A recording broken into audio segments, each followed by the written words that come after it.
और अब आपको इस मामले में वो कुछ अहम बयानों के बारे में मैं आपको बता दूं जिससे आप करहल के इस नए विवाद की मौजूदा स्थिति को बखूबी समझ सकते हैं। देखिए, करहल की लड़ाई सड़कों पर क्यों आई। करहल के रहमतुल्लापुर गांव में यह वारदात हुई। बघेल का पथराव का आरोप, गाड़ी के शीशे टूटे। भाजपा ने सपा कार्यकर्ताओं पर लगाया इस हमले का आरोप। बघेल ने कहा शाम 7:45 पर खेतों में छिपे लोगों ने उन पर हमला किया।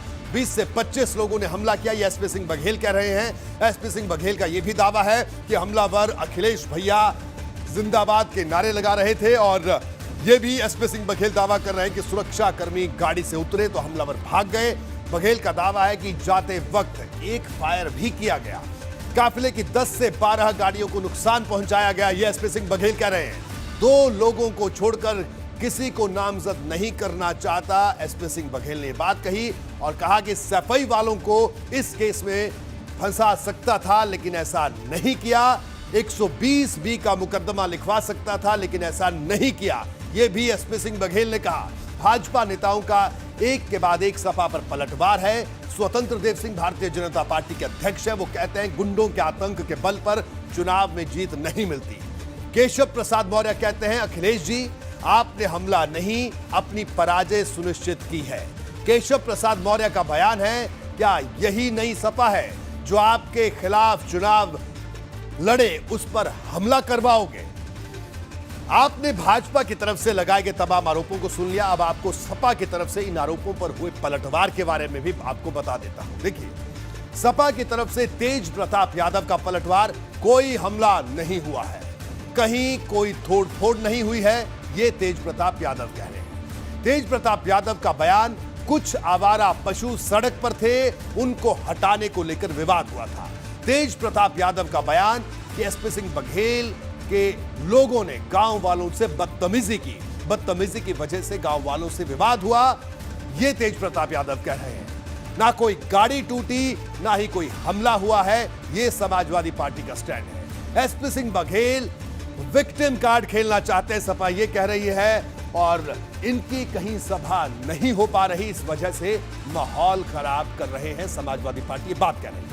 करहल सीट पर एसपी सिंह बघेल अखिलेश यादव को सीधी चुनौती दे रहे हैं। ये अखिलेश यादव का पहला विधानसभा चुनाव है, इसलिए इस लड़ाई पर सबकी नजरें टिकी हुई हैं। आखिर करहल के चुनावी नतीजे 2017 में क्या रहे, यह भी जानना यहां पर बेहद जरूरी है। देखिए, करहल का कुरुक्षेत्र, समाजवादी पार्टी का मैनपुरी की करहल सीट पुराना गढ़ रही है। 2017 में सपा के सुबर्ण सिंह यादव जीते। सुबर्ण ने भाजपा की रमा शाक्य को हराया और 38,405 वोट के अंतर से समाजवादी पार्टी की जीत हुई। सपा को 2017 में 49.81% वोट मिले। कुल मतदाताओं में करीब 39% यादव वोटर्स इस सीट पर हैं। यह स्थिति करहल की है। और अब आपको करहल का जातीय समीकरण समझा देते हैं। करहल का जातीय समीकरण, कुल मतदाता 3,71,000, यादव वोटर 1,44,000, शाक्य वोटर 35,000, जाटव 34,000, क्षत्रिय 25,000, ब्राह्मण 14,000 वोटर्स यहां पर हैं। इसके अलावा पाल वोटर 14,000, लोधी 10,000, कठेरिया 17,000, मुस्लिम 14,000, वैश्य 3,000। ये जातीय समीकरण है करहल की इस विधानसभा सीट का। करहल विधानसभा सीट मैनपुरी जिले में है। 2017 में मैनपुरी में विधानसभा चुनाव के नतीजे कैसे रहे थे, अब आपको यह भी बता देता हूं। जी हां, जिले की 4 में से 3 सीट पर समाजवादी पार्टी जीती थी। 2017 में जब भारतीय जनता पार्टी की लहर थी, भोगांव सीट पर भाजपा के राम नरेश अग्निहोत्री जीते। चारों सीट पर सपा को 3,32,000 से ज्यादा वोट पड़े। चारों सीटों पर भाजपा को करीब 2,90,000 वोट मिले। चारों सीटों पर बसपा को करीब 1,32,000 वोट मिले थे।